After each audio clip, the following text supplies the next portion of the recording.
All right, so we have Mr. Bobby Bones on Pure Country all across Canada. It's so nice to actually get to have you on here since you are actually on all of our Pure Country stations.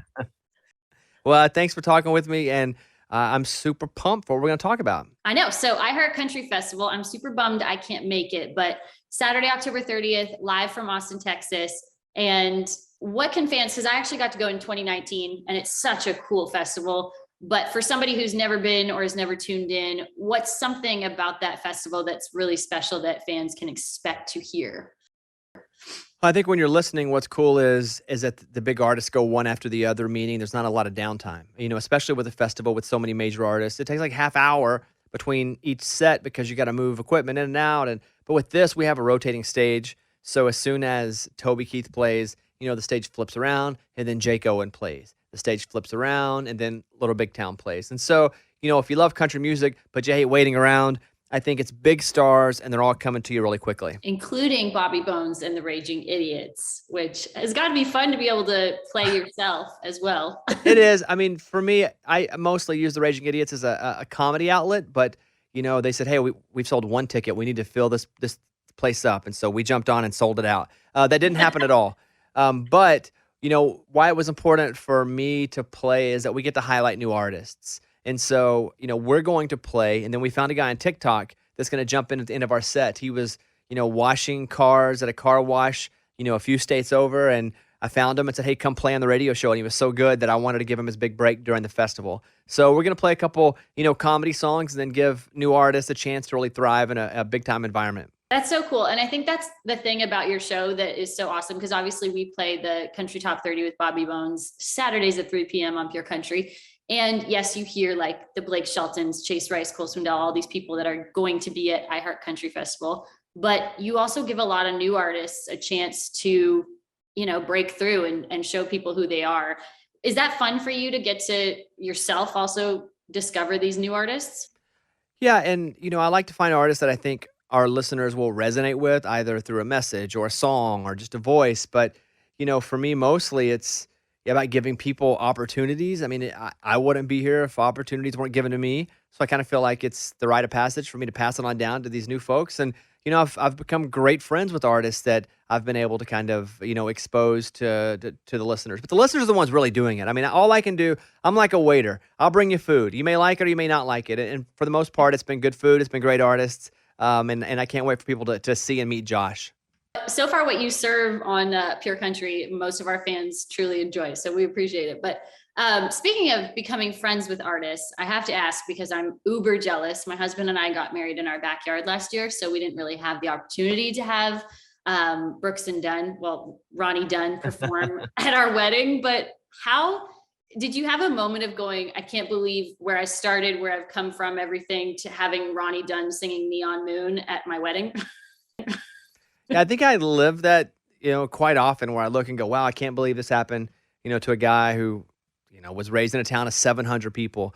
But we had the wedding in our backyard too, kind of a similar thing where we just had friends. But luckily for me, the crazy part of my life is now that Ronnie Dunn is a friend of mine. He sang Neon Moon, and Gary LaVox sang 2 songs. He's the lead singer of Rascal Flatts. Dan and Shay sang our first dance song. And so, it wasn't so much of a flex, but it was, especially with Ronnie, he said, "Hey, what do you want as a wedding gift? Like, I don't know what to get you." And I was like, "Why don't you just sing and not have to worry about a gift?" And so it wasn't us really asking people to sing. It was them going, "Hey, how about we do this for you?" And I was like, "Wow, that's awesome." And for them, that's a really easy wedding gift. It is. It is. The cool thing about Dan and Shay is, they have so many love songs and wedding songs and romantic songs. And, we're so close to them that I was like, "Hey, don't do one of your own songs. Will you cover a Beach Boys song?" And I think they had to be like, "Wait, we have a ton of songs we could do that are ours." But they were so cool. And they did, Forever, which was really made famous to us by Jesse and the Rippers on Full House.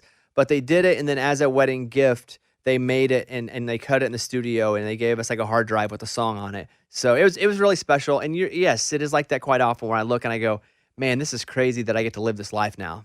And see, for me, I was, I had a couple of interviews last week, and then I got a note saying, "Hey, you got something with Bobby Bones coming up." And I was like, man, I get nervous-ish when I interview artists, but then I was like, I feel like for me, interviewing you is like an artist playing in front of Garth Brooks for the first time. I'm like, how am I more nervous to interview Bobby than anybody else? But it's true, because I'm like, I listened to you a lot growing up and everything. And then I'm like, I studied and like tried to get better at my craft. I'm like, this guy's worked so hard and gotten to where he is. I'm like, I'm nervous as can be. Well, if it makes you feel any better, you're already better than I am at this. So I can understand the words that you're saying. You don't talk too fast. That's the trouble that I get into. I'm just not a good speaker. For someone who is supposed to be a good communicator, sometimes I don't communicate that well. So A plus. I passed the Bobby Bones test. That's good. What was have you had any artists that you've interviewed and been a huge fan of and actually had to check yourself because you were legitimately nervous to talk to them? Yeah, a couple. I think Garth Brooks, the first time when he came in studio and he had his guitar with him, I was like, holy crap. Like, the kid me idolized Garth Brooks, and the fact that he's going to come and sit and talk and play a few songs, that was super cool to me. And I have to sometimes remember back to those points to kind of check myself at times, because I can get jaded, being in Nashville, having, friends that are in the business.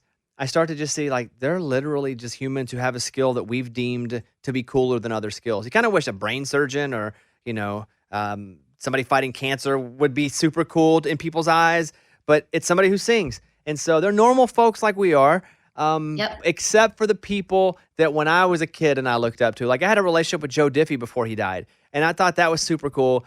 A guy like Luke Bryan's a friend of mine. We worked together on American Idol. I don't even see Luke as like, oh, wow, that's cool. That's Luke. But it's the people that when I was a kid, like the Garth, even the Tim McGraws now, the Joe Diffies, that I am like, wow, I cannot believe this. This is super cool. And I do have to catch myself from geeking out sometimes. That would be me. It would be Alan Jackson for me, because I grew up listening to him forever. I'm like, I would probably not be able to speak. But you actually had one of our favorite Canadian guys on the show recently, Aaron Goodwin. You put him on the Friday morning dance party on the Bobby Bones show. I got to talk to him the other day, and he still can't believe that it actually happened. How fun is that for you to get to see somebody who truly did not expect for you to play or listen to their song and actually bring them on the show and see their true reaction of how they felt about the process?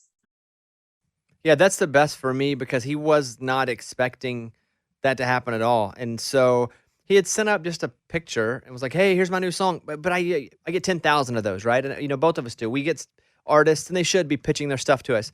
And so it's hard for anything to stand out when it's constantly coming at you, like a waterfall.